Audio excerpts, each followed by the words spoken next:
As promised, here is part one of my recent conversation with Maura Joy Lustig, Transformational Coach and Artist. Finding ways to describe Maura is as much fun as listening to her walk you through the parts of her life. She's driven, intense, passionate, feisty, and so determined. I loved it all, and you will too. I don't want to spoil it for you, so grab a coffee or go for a 30-minute walk with your buds on. I promise you'll be moving faster and who knows, maybe even running before it's over.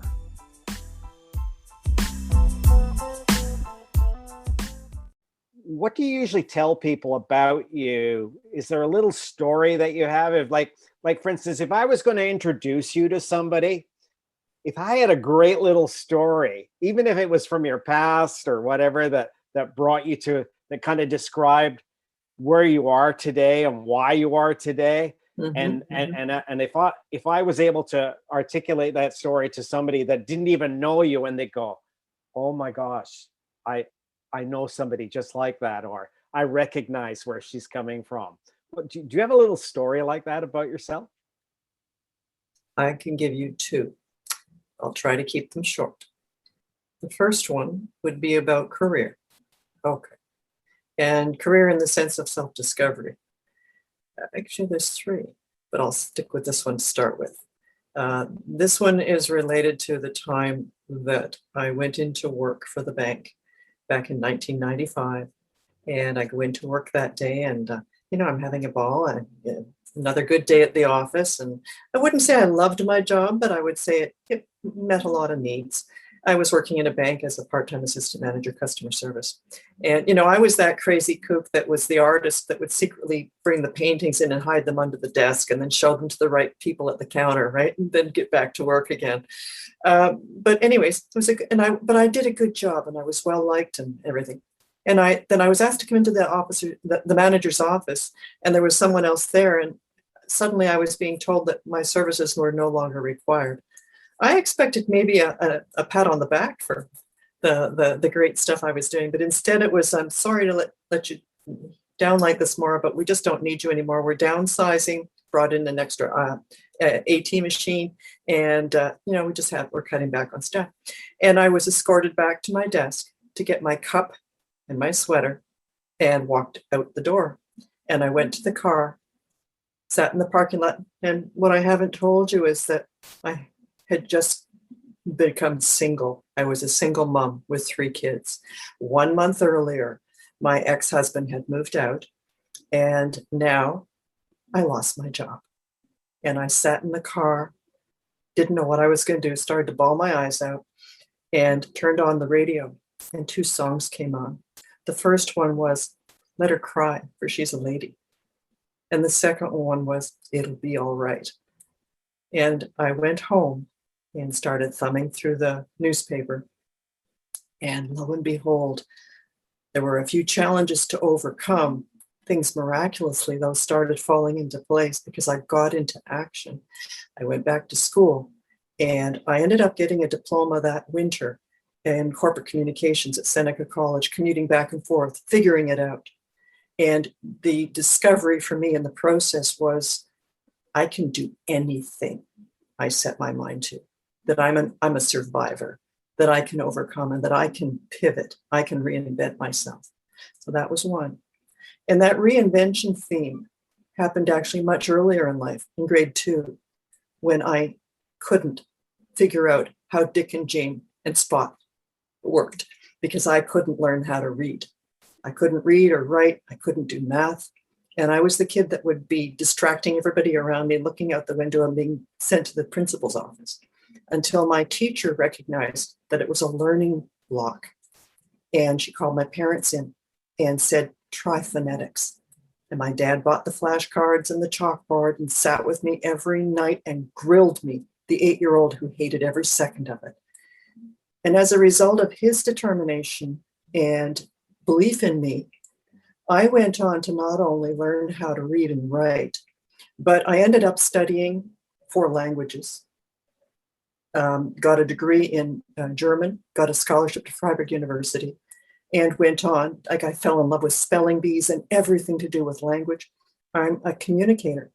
And just so many different things like that have happened in my life. I mean, I failed grade 9 math, never took it again, and then went on to become a certified financial planner and never failed a course. I learned coping mechanisms. That's one of the gifts that I give to my clients. I teach them how there's always a way around it or over it or under it, if not through it.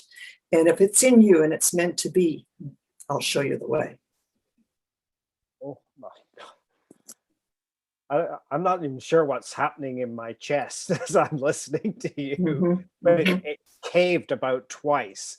And in fact, the first story was already bad enough. And then the second one just kind of like put a spike in me. Yeah. And oh my gosh. Would you like one more?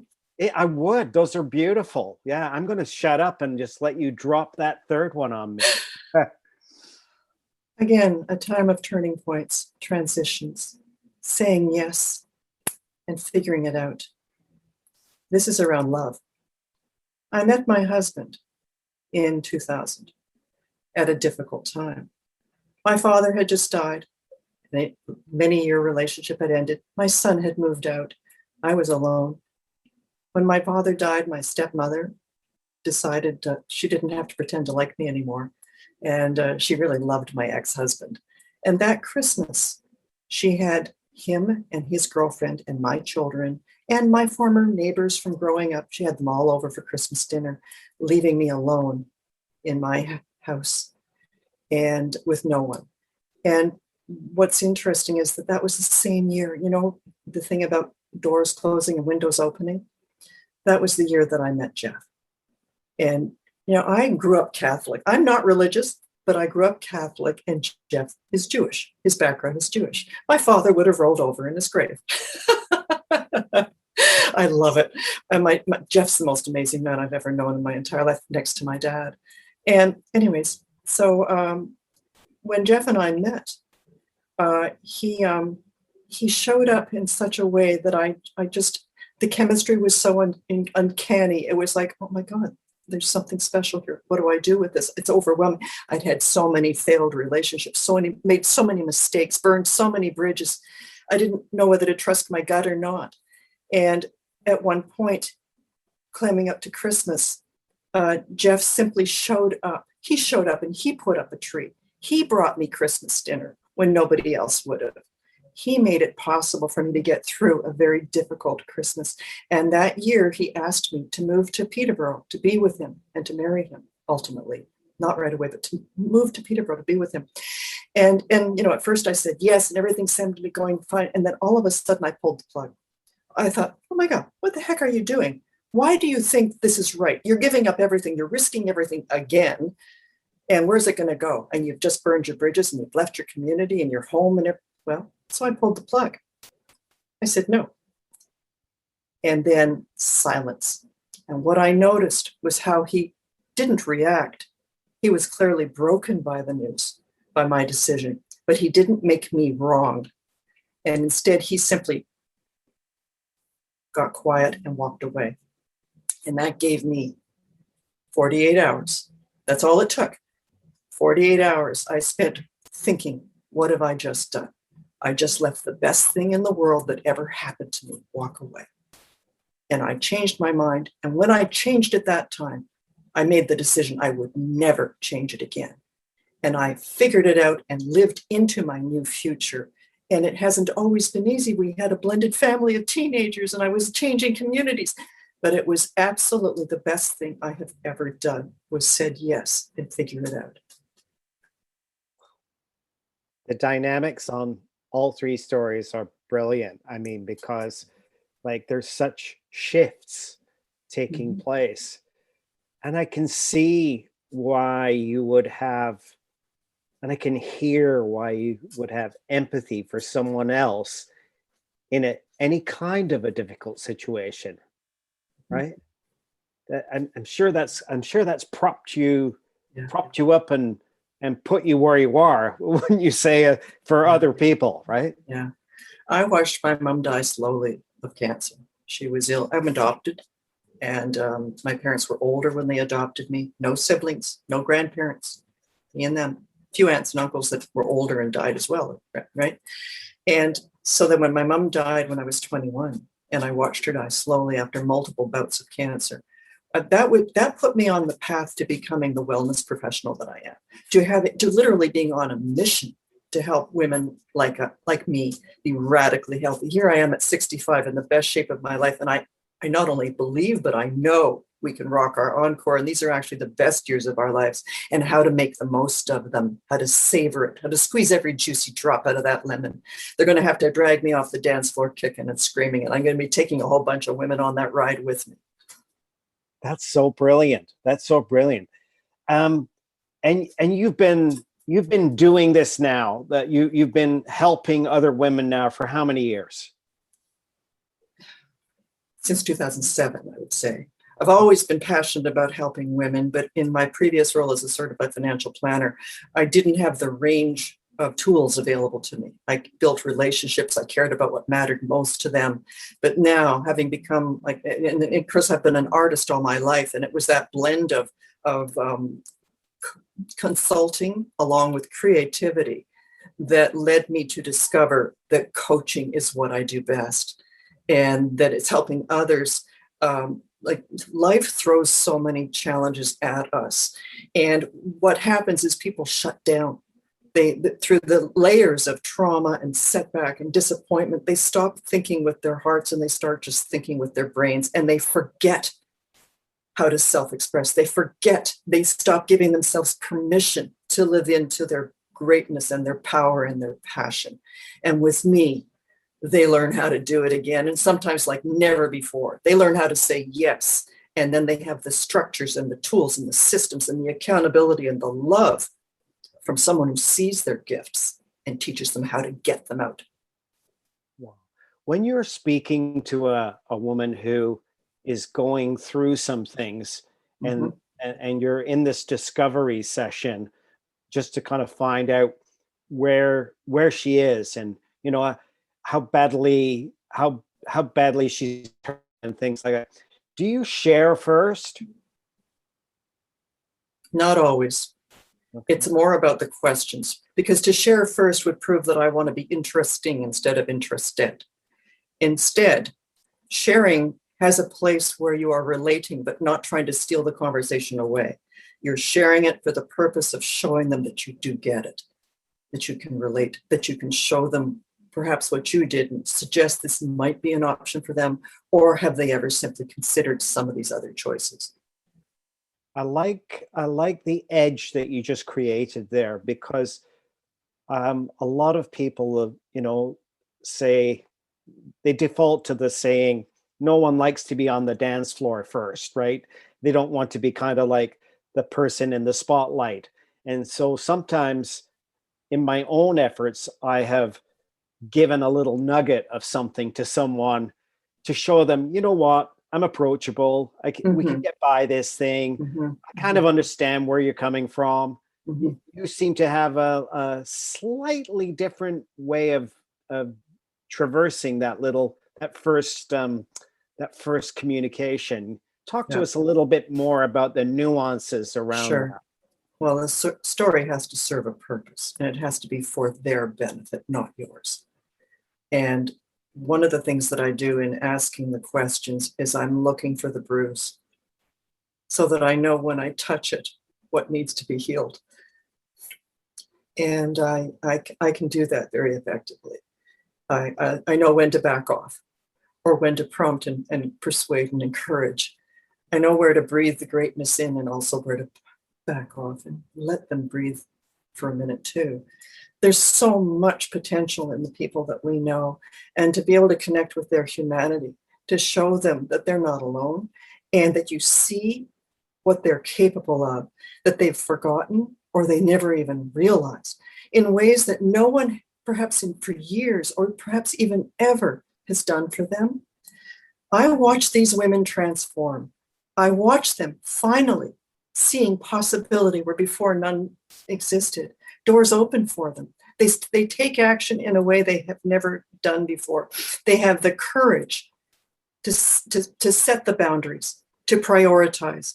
They get clear on what their core values are. And that's, we talk about that, understanding, overcoming obstacles and all that. It's not cliche. When you have a clear compass, decisions get so easy. And I have principles that I live by, that I share. And I have these different strategies that are like, it's like I treat a woman like a circle. I'm not just coming at it from beginning to end. Hell no. She's in the middle. And everything else around her gets drawn on in different points. And sometimes she's ready for a piece of it, and sometimes she's not. That's okay. Let's move on. We'll circle back later. Don't worry. I'm not forgetting it, but we're not going to worry about that right now. Eckhart Tolle talks about pain bodies. And I can say something to one woman that she finds wonderful. Say the same thing to another woman, and she reacts. She's not responding. That's that pain body. You've touched a nerve. And when that happens, you don't gloss over it. You slow down and you respect that space, letting them know that you're open to exploring this when they're ready. And then maybe segue at that point with a little anecdote or something that shows that, they're never being judged. With me, with the client, there is no failure. There is only good, better, best. I'm here for them on their behalf. That's what gives me joy, is when I help them find that there is more joy in life. Maura Joy, more joy. And, there's this thing about knowing that there's more. Now, I'm working with purpose-driven women. I'm clear about the quality, the nature of the woman that I connect with. She's going to be someone like me who is on a mission to live her best life and maybe has been blocked along the way. She's hit setbacks like crazy and has lost sight of the goals. But she knows there's more. That Peggy Lee song, Is That All There Is? She knows there's more. And it's that, how do you find the coach that helps, who sees that, recognizes that in you, and then says, let's explore that, because it's not the same for everyone. I love working with women that are creative souls, because I'm a creative. And like one of my clients right now is the most amazing writer. And even if they're not wearing like professionally as a creative, as an artist, there's still that common ground with every woman that I work with. They all have a creative side, which perhaps they haven't explored, and they've forgotten how to play. And when you can help a woman play again, that's what happens if they come to my studio for an art workshop. It isn't just about learning how to paint. Heck no. It's they discover something inside themselves. I mean, I have women, they're in tears, which blows me away when that happens. I mean, I'm always amazed and thrilled by it, that they're seeing something in themselves again that they didn't know was there, maybe since they were little. And then that translates into all areas of their lives. It translates into health. It translates into relationships, into career, into all kinds of stuff. Yeah. It is great therapy as art. Mm-hmm. Mm-hmm. I know that as an artist myself, that I can, if I'm at the canvas and I'm in the moment, like, good luck trying to get my attention. Yeah. Are you the same way? Well, that's, when you lose track of time, and then you pause and you go, oh God, am I retired? But you didn't know you were tired until just then.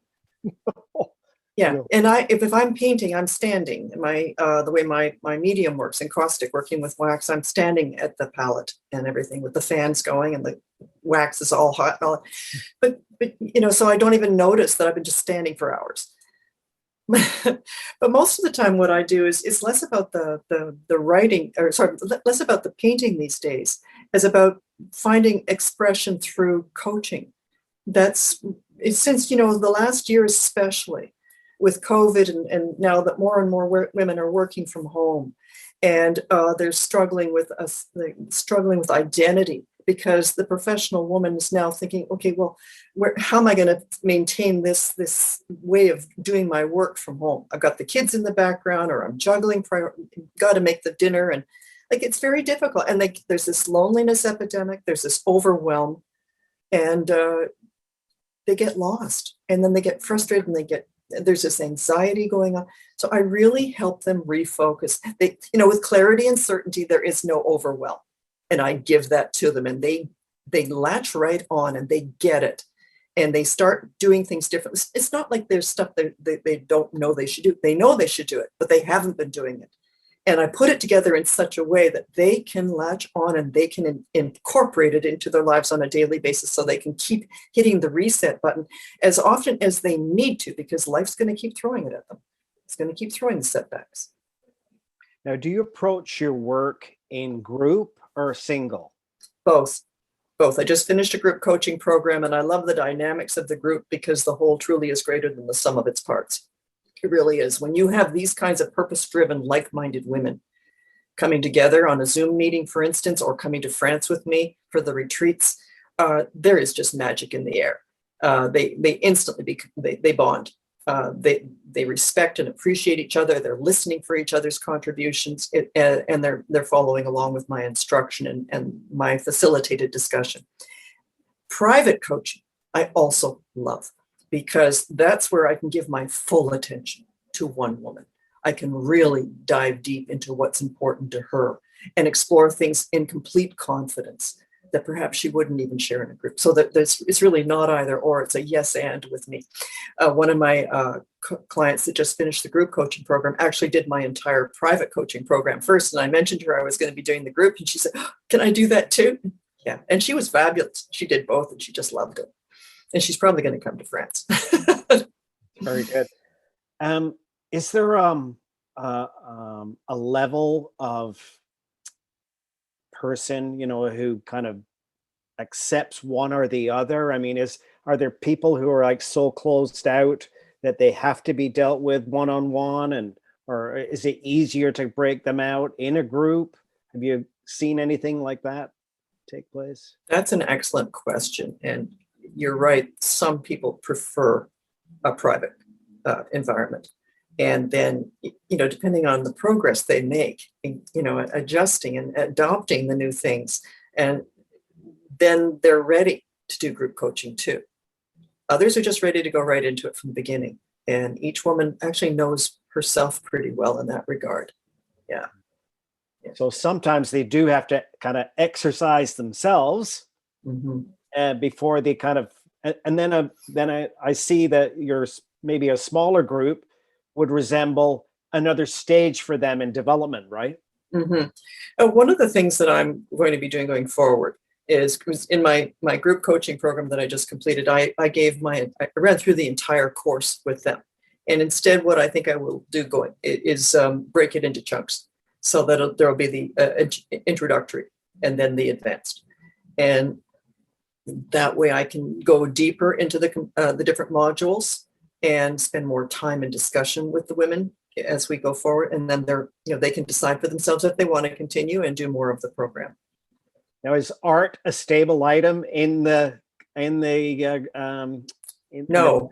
Well, it's a piece of it. Yes, it is introduced as a piece. I absolutely address creativity in a variety of forms. And at the very least, that we talk about hobbies too. It's not that someone has to become a professional creative. Does that make sense? I mean, it's about being well-rounded, so that you can see yourself in different light and you can find joy again in a variety of platforms. Well, I think it's generally good for people to have some kind of escape, even if it's like walking along a river, or whatever, right? Yeah. Well, did you actually, I don't know if you had a chance to look at my course online yet or not, there's the course, but you're mentioning things that I include. I'm so glad you brought that up, because exercise, meditation, journaling, nutrition, I talk about sleep. There's just so many, of course, connection, learning. I mean, I'm an avid reader. And so the books that I bring, like, women are so grateful for the book recommendations and the conversations around the books that we go through in the course. There's just all these different aspects to become a whole human being. It costs so much to be a full human being that there are very few who have the courage or the enlightenment to pay the price. One has to reach out to the risk of living with both arms. And so that's actually a quote from The Shoes of the Fisherman by Morris B. West. It's one of my favorite quotes. And just, it's about figuring out what you love to do, doing it on purpose. And when women are burnt out, it's sometimes they're ready to change careers. Sometimes they've just changed, but now they're overwhelmed by the new. Or maybe they're trying to decide whether to stay in a relationship or leave. Or they're afraid to love again. There's all these different angles that happen as women go through different stages in life. And of course, with hormones changing and stuff, like I have the luxury of looking at it with an eagle view. I embrace my gray because, you know, the hormonal cycles are behind me. Changing babies is gone. Dealing with teenagers is gone. I'm at that sweet spot. To me, this is the best years of a woman's life, is after those stages are behind you. And, you know, this is actually when more and more women are now launching new careers. Is they're not retiring. Hell no. There's just so much left to life. And if they enjoy work, then they're maybe considering, yes, but is this the work that I want? I like the expression Renaissance soul. I'm a Renaissance soul. I like a lot of different things. And the only thing that I hate is boredom. I like being that myself. I've always thought of myself as somebody that I don't care. I could return to a specific date and time, and I think I'd be just as comfortable there as I am here today. Okay. Yeah. Well, you're definitely a creative, and you are a man with like many different gifts, many different aspects to your personality that can be explored. I mean, you would never be boring in conversation, that's for sure. Thanks for that. I've been called a kook. I love people who are, if you want to use the word eccentric, I love that. This is what makes us interesting. You know, I know. Well, there's more to it. The only things that are black and white are the colors, like themselves. Yeah. And even then, I mess with those things too. I mean, people, the values that they own through their experiences are their color, in my mind. I never look at someone like and kind of go face value, like what do I see? I do like to dig inside and think, what made you like that? Why'd you turn out this way? Has anybody ever challenged you to kind of think about that? And I got that a long time ago. I was fortunate enough to have a mentor that kind of disturbed some of the quietness in me that I knew I had as a child who'd grown up in a tumultuous life with a stepfather who didn't actually care that much for him, and actually abused him somewhat. And so I had a different escape from that. And in fact, I was very fortunate because it happened to be my art teacher. Lovely. And it was beautiful because my art teacher, God rest his soul, would pick me up on the weekend. We'd drive out into the UK countryside, and we'd paint plein air. And we'd go and we'd paint a pub or a cottage. And then we'd go into the pub for lunch. And Roy used to just pop the painting right up. And of course, the landlord always used to come over and say, "Hey, that's my pub." Well, we've just been outside, for the last couple of hours, and we've been painting, and we like it, we like the look and the ambience and everything. That's lovely. I'll buy that. So, I mean, Roy, it was my first introduction to commerce through through creativity with Roy. So he was a beautiful person, very. That's awesome. What I admired about him the most, and I still look for this in people, is the clarity when they think and speak. I'm not always that good. Like, I'm a bit of a chatterbox. And I have to remind myself sometimes just to hold back a little. I'm being honest. It's just my nature. But Roy was like a surgeon with his words. And when he told me something, I knew exactly what he meant. And I love when that happens. And every now and again, I bump into someone who's so precise, and I think of him. Lovely. What a compliment to him, to his memory. Yeah. Oh, I wished I'd Yeah. been able to see him before he passed, but Yeah. it kind of give me shivers just thinking about him again, because such a beautiful Lovely. man. He was the dad you didn't have. Yeah. He was the dad I didn't have, because he Yeah. was married, he didn't have children, but he treated me like kind of a lost uncle kind of thing, you know. Lovely. And the relationship was more about, I'm sensing the relationship might have been something more like what you probably offer the women that you interact with now, because it's more about, you know, the giving them some reason to think and aspire to new things, right? Yeah. Peter, when I was working in the bank before I was let go, way back years ago, I had the good fortune of one of the clients that would come in, and he saw that I do these paintings, and they were by the desk, that kind of. He engaged me in conversation, and his son was an art student at art college, and this man became a mentor to me. He inspired me. He challenged me. He introduced me to poetry, and he said, you know, and I was taking these little night courses at the local high school. He said, "Why are you doing that? Why aren't you?" He said, "You have a gift. Why aren't you taking it seriously?" And as a result of his encouragement, I started taking classes at the Ontario College of Art and Design, which meant that here I was, a mom with 3 kids, and I was commuting down to Toronto from Newmarket, which was like an hour away, 1 night per week, all winter long.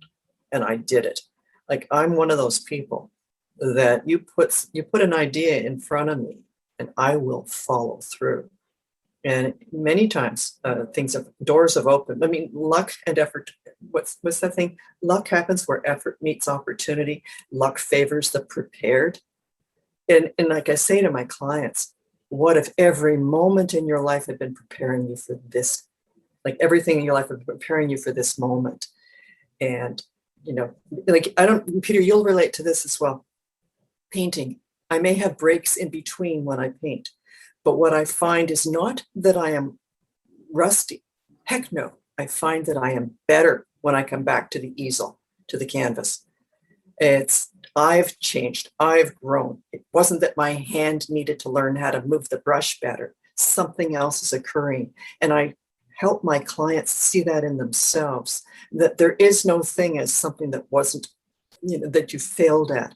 It wasn't the right time, and you learned something else in the process. Let's find what you learned and bring it into the now. How does it apply today differently? I like that. It's more about application versus like the process. You know, you learn a new application, a new way to bring it, a new way to give it depth, a new way. I mean, I'm still not finished. I think, I don't think I have. I honestly don't think I have a specific style. I just enjoy everything. I like the word synthesis. When I'm working with a client, it's like, I'll use the art still as an example. It's not the only one, but just treat that as a metaphor right now. When women come to my studio to learn encaustic, that's the medium in working with wax. Well, many times, like, they're not just 20-year-olds straight out of college. They are women who've, you know, they've had life experiences. They may have dabbled in other forms of art and had hobbies as well, whether it was crafts or sewing or whatever. Even they may be writers. They may have dabbled in acrylic and watercolor and stuff. But when they come to me and they start playing with wax and they learn how to use this ancient medium of encaustic, they bring all of who they are to that medium. They don't leave anything behind. They learn how to create a synthesis of all that they are and bring it together in this new way. And that's what I teach them how to do in other areas of their life, that there is no mistake in the past.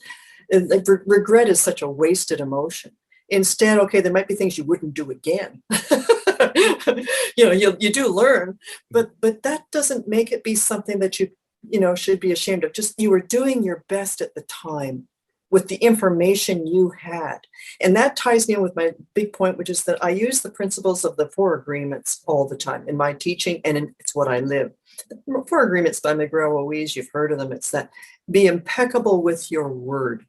Don't take it personally. Don't make assumptions, and always do your best. Well, to be impeccable with your word part, The word has such power around the impact your word can have on others, but also the sense of what your word means to you. Because when you break a self-promise, no one else knows, but you just destroyed your self-esteem. You break a promise to yourself. And then doing your best. I'm jumping around here, but doing your best is good enough. Just be honest with yourself if it was your best. And if it wasn't, okay, tomorrow is another day. If it is your best and it wasn't good enough, okay, well, life's short. Eat the dessert first, like lighten up. But just ask yourself, do the self-check. Am I doing my best? And always try to do your best. And the thing about not taking it personally and don't making assumptions. Well, heck, the older you get, the more you realize how true that is, because we spend all our lives thinking it's all about us. And always trying to, we're meaning-making machines. So of course we project and make decisions in advance for what other people are doing and why they're doing it. And again, short memory and a sense of humor are the keys to a long and happy marriage.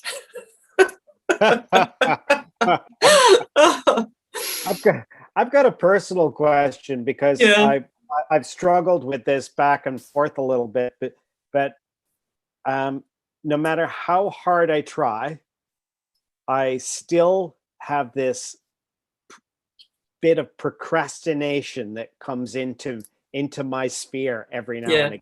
Yeah. And I sometimes think it's because I'm doing so much, or maybe I'm overwhelmed by some of the things that I'm doing. And I think sometimes, all true. Yeah, it is, isn't it? Yeah. Yeah. I was and the more important it is, the more you procrastinate on it. It's like the war of art and fear. And you've heard that book by Gary Keller, The One Thing. What's the one thing that if you just did it would move everything forward in the areas that you're excited about? And that's usually the one thing that we procrastinate on, even though we know we should. So it's about using things like the 5-second rule, 5, 4, 3, 2, 1, just do it. And also, Abraham Hicks has this phrase about, I align, my most important task is to align my emotions with my desires. Find least resistant thoughts, and then act on the inspired thoughts that arise. So that, by aligning your emotions with your desires, that means, so visualize what it is you want. What's the goal? What's the outcome you really want to achieve? What's the desire? And then stay in alignment emotionally with that desire, regardless of your current circumstances. The emotion must stay there with it in order for it to manifest. And then find least resistant thoughts. Go vague, go general, get away from the specifics that are annoying. And now act on the inspired thoughts that will inevitably come in now, because they will show up. If you have done the other work first, I guarantee, and you have to act on them. You can't just let them flow by, because know yourself, to thine own self, know that the inspiration will pass. You can let it fade. The moment will be gone. You needed to capture it.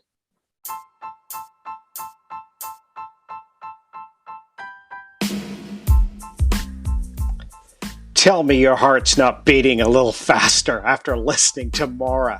Just lay it out on the table. I hope you'll join me for part 2 soon. And thanks for listening.